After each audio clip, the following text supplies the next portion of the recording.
Yo, what's going on YouTube? My name is Balajoey and welcome to my 2K20 Ultimate Beginner's Shooting Badge Guide. Now the reason why I'm making this video is because this is my first year being a shooter, man. First year being a playmaker, shooting guard, all that sort of stuff. So I had to learn the hard way. There's been a lot of details that a lot of YouTubers aren't really going into, how to get through double teams, what to do when you have takeover. What to be looking out for when you don't have badges, because I see a lot of comments on these videos and people just going, yo, I'm getting double teamed, what do I do? And these people aren't really responding and stuff. So I just want to clear up some of those details, man, because I'm in the same boat as a lot of you guys. This is my first year being a shooter, because shooters get so much love this year. So I was like, all right, I'm gonna try it out. And man, I can say pretty safely that it's going well. Now that I've figured out all these little techniques and all these little intricacies, it's going pretty well. So let's get straight into the YouTube video, man. Let's get straight into the gameplay. Let's get right into the gameplay against the Warriors. And yeah, let's go. Okay, so we're kicking off this game against the Warriors. They're definitely one of the harder teams in the game to defend and play against. But I mean, look, you're on pro mode. It's really not that hard, especially with this method. So all you want to do is size up. You want to call your position. Ideally, you want to call someone over that has the sharpshooting grand badge. You can see that underneath when the icons pop up. And the sharpshooting one is just the arrow in the target. But I mean, generally, it doesn't make too much of a difference. It's just that sometimes if they don't have the shooting grand badge, the person defending you will step forward instead of stepping backwards, and it's really not that hard to deal with. But I mean, just be aware of that fact. So always look for the shooters on your team. That's why we're pressing circle, because generally that's the shooter.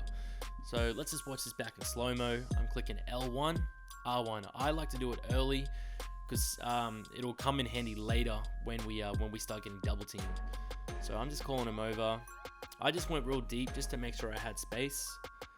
It really doesn't matter. You can do it from a complete standstill, man. Like, it does not matter. Like, this shit is way too easy, so don't worry too much about that.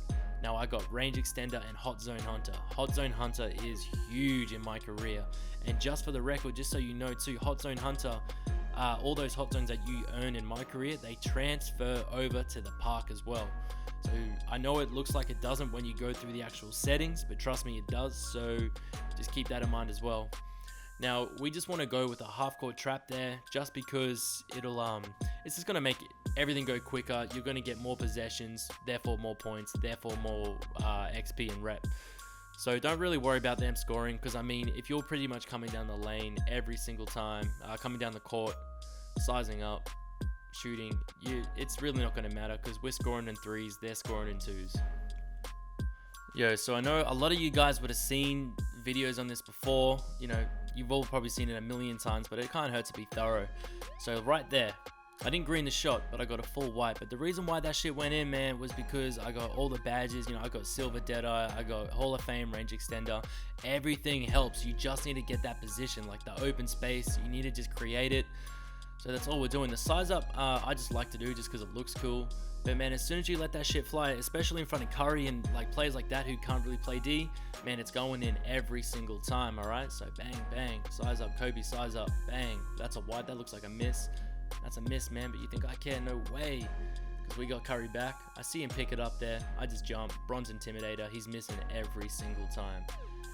So let's come right back up the court. ISO, call the position. We got our mans coming over. Look how much Kevin Looney backs off. Splash. Alright, man, so a big problem I have with a lot of YouTubers is that they're telling you in the training facility, just do free throw golf. No fucking way, man. Yo, you gotta go straight to 3-point deep, because that's what we're doing. You need to be able to time your jump shot. Look how crowded this is. Luckily I have Deadeye, but watch this. I didn't really wait at all. I just kind of let it fly, but because I know this jump shot pretty well now, I'm sticking all these shots. You gotta go 3-point deep. Yeah, you won't be making shots straight away, but it's gonna take time. It really will take time. I've definitely been practicing a lot, and you gotta use a training facility to actually train. Alright, let's go through this play one more time before we talk about team takeover, double teams, and all the other sort of stuff that most YouTubers aren't really talking about. Alright, so ISO, play call, get to your spot.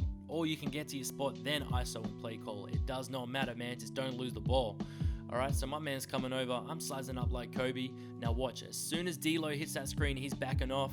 I'm letting it fly.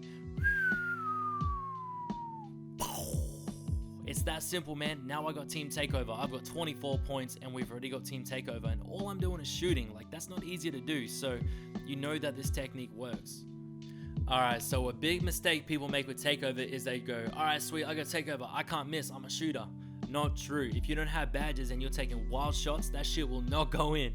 So, you know, make sure you got your badges. But the thing is, with takeover, it helps you be a better shooter, and it helps you, dribble more. It helps you with screens and pick and roll. So if you want to just go with the normal method while you got takeover, that's completely fine. If you want to just make sure that you get those shots in. Now, the other thing on defense is you can use any player you want. So if you want that possession over even faster, you can do that. You can select your guy, run away, get the rebound, dish it out on the outlet. So now we're just going to reset real quick right here. Bang. That's just a normal pick and roll. That's all I did. Normal pick and roll. I took one dribble to the right. Boom. Let it fly. That shit greens. And we're good. Alright, so this is my first, proper possession of the second quarter. I kind of mess it up. I don't really know what I was doing. I wasn't really paying attention, but watch, D-Lo goes right over this screen, so I pull it back as quick as I can, and I just let it fly. Green. Phew, bless you to the net. Bless you. Phew, phew. That's why it comes in handy to know your jump shot as well as you can, so you can time all those shots. If you need to let something go real quick, you can do that.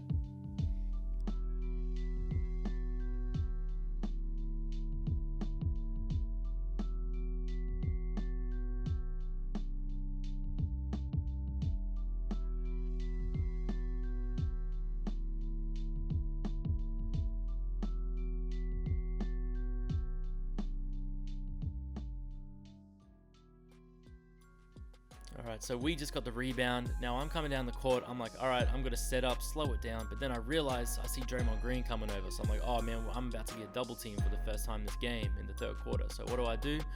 I just take a dribble to the right so Draymond doesn't kill me. Give it off to Sabonis. Now ideally, you want to get the ball back. But look, he let it fly. That's cool. Let's see another example. Okay, so for this game, I honestly didn't get that much, I didn't get double teamed that much, which is kind of annoying because usually you get double teamed and triple teamed a lot.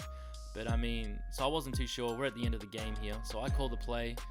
I'm like, oh snap, I'm getting double teamed. You just got to give it away as quick as you can, get it back, reset. I let it fly just for fun. But I mean, he got the ball and I saw it in his right hand, he's dribbling slow. I'm like, cookies. I'm like, give me that. So I come back, pull up, fade right in Quinn Cook's face. Boom, that's the end of the game. But it's real simple, man. As soon as you see that double team come, get rid of it, run behind the man you gave it to, and then get it back. And then you just reset your offense. You either call a play again, or you just go off and you just do your own thing. It's that simple, man. I promise you. Just get rid of the ball before you turn it over. It's that easy. Okay, so let's check out the points here. We get 18K rep. We get 11,000 shooting badge points. That's insane for 5 minutes. 5-minute quarters, man, that's nuts. I barely even played the game. You just got to hit all your shots. Obviously, it does help to shoot a good percentage. It does help to hit difficult shots, shots off the dribble. But I mean, we're not at that stage yet, guys. Don't worry about that. Once you get your difficult shots badge, then you'll be ready for it. But that's pretty much it, man. I could have gone into a lot more detail, but I mean, what's the point? I don't want to waste your guys' time. I want you in there getting the career done. So man, I hope you enjoyed this tutorial. If you have any questions, just comment, man. I'll reply to every single comment. So let's go. Be sure to like this video, subscribe, and I'll catch you guys in the next one. Peace.